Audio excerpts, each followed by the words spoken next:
Hello, Western Civ 105. This is Professor Pollock, and I am excited to have us getting into this subject matter. I usually taught this as a cram course in the summer, and so this is the first time I'm having the opportunity to teach 105 for a regular semester time frame. And what I really like about this section, it'll get better. It picks up certain parts of this I need to develop more, I'll be honest with you, the way that I would like to develop them. When I originally had this class, it was a class I got really fast and needed to put together on a drop of a hat. And it was also set up, again, to cram a bunch of things in a short time.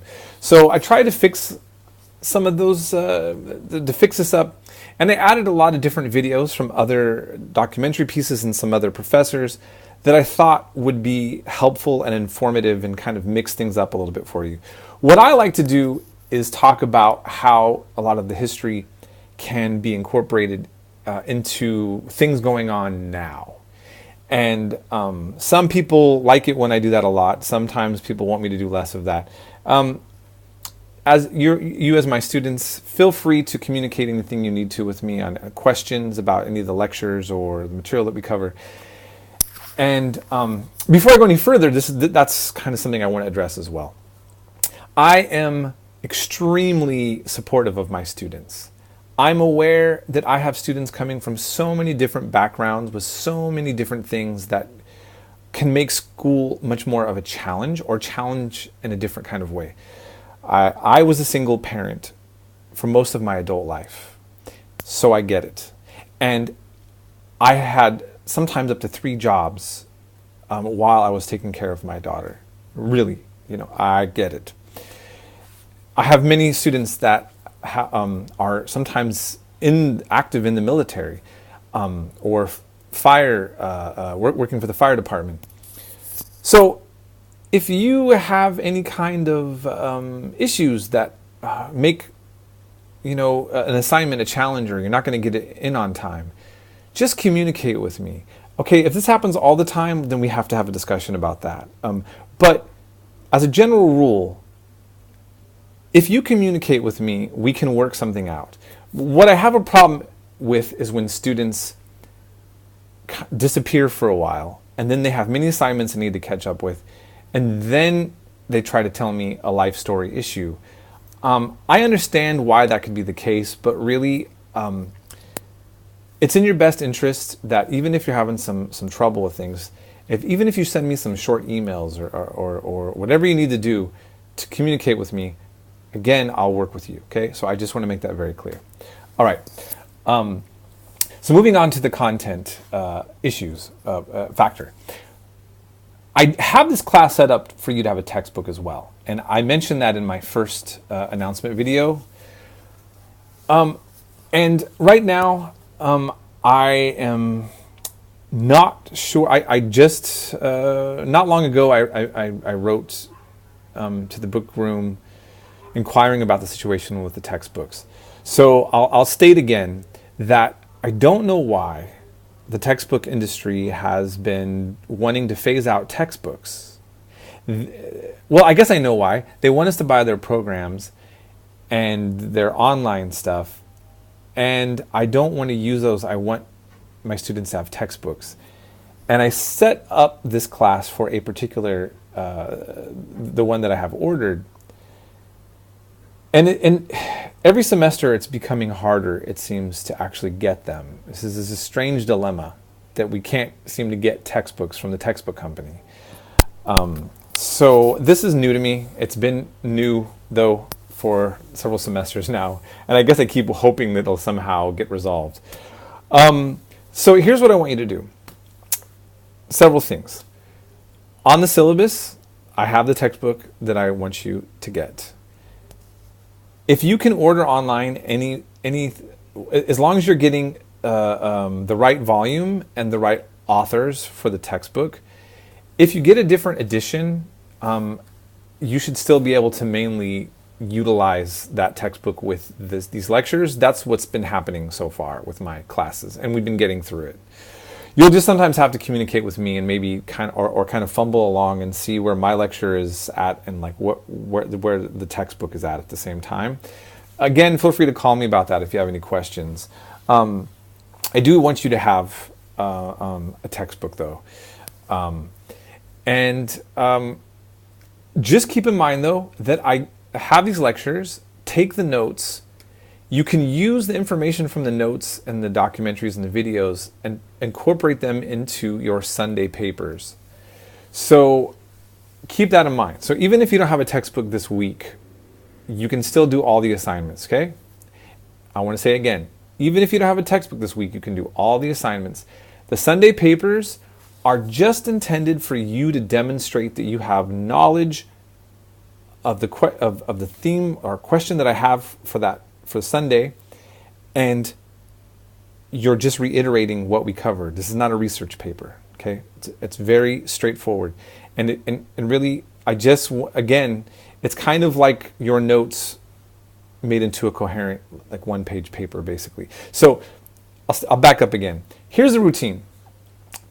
Most of the time on Thursdays, you have notes to take on all the videos that I have posted, my lectures with other ones included.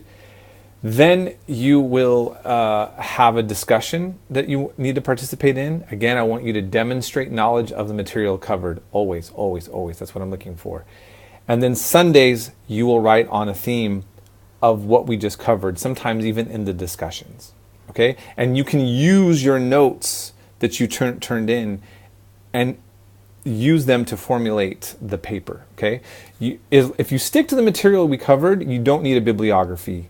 But I want to really say something. I catch plagiarism every semester, no matter how much I have a discussion of this. My patience for this is getting thinner and thinner. So don't plagiarize. I'll catch you, and you're going to regret it. Okay? This is not something you want to fool around with. If you're so busy you can't do a paper, it's better to take an F or try to negotiate an extension with me. Okay?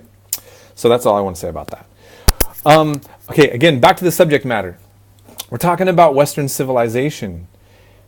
And right now, I'm living in Thailand. I mentioned that in my other video as well. I'm in Hua Hin. I have been traveling the world. And just to state again, I mentioned this in my other video. As a single father, when my daughter turned 20 and she moved out with her boyfriend, I said, well, what am I going to do?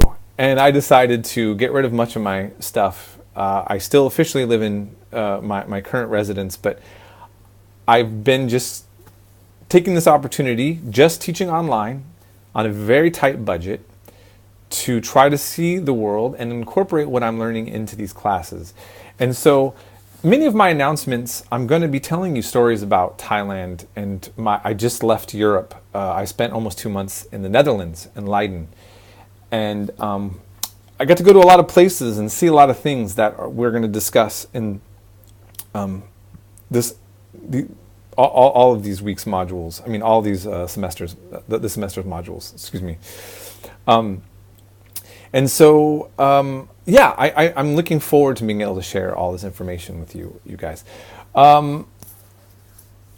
The West is in a very weird and peculiar place right now. America is having a lot of political drama, as we know, whatever side you're on. And Europe is having the same kind of things, but a little slightly different set of issues. I will try my best to incorporate a discussion about the drama of the 21st century taking place within Western civilization without shoving a particular political point of view down your throat.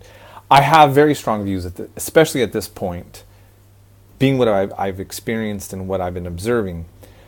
But I really, again, at times I will maybe only assert a certain point that I think is empirical, that needs to be mentioned when there's a counter narrative that is very, very weighted and perhaps doesn't give you a chance to actually consider this other piece of information.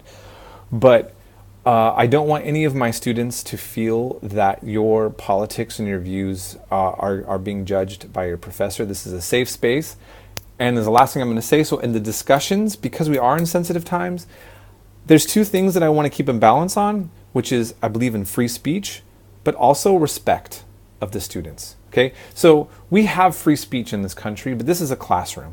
Okay, and this is not your Facebook where you can just say whatever you want. And at times I have students that really say rude things to other students. I may even agree with the content of what you're saying, but as soon as you disrespect another student, we're going to shut this down. Okay, that is not acceptable in this setting. So think about this. This is a. But again, I want you not to be so sensitive. You know, if you see somebody say something that you feel is misinformed and it fits the context of our discussion, and it can be fruitful and helpful, then please have a polite debate about it, even with me. But again, it's got to be respectful. That's it. And I'm the one that gets to make that determination of what I see as being appropriate for the class setting. Okay. And most of the time it's not a problem, and I've never had to make a real big set of issues with this at any given point. So I'm going to end it here, and I'm opening up this class so you guys can see what's going on, and you see what time the assignments are due. And again, feel free to contact me. I will get in contact with you as soon as possible to answer your questions.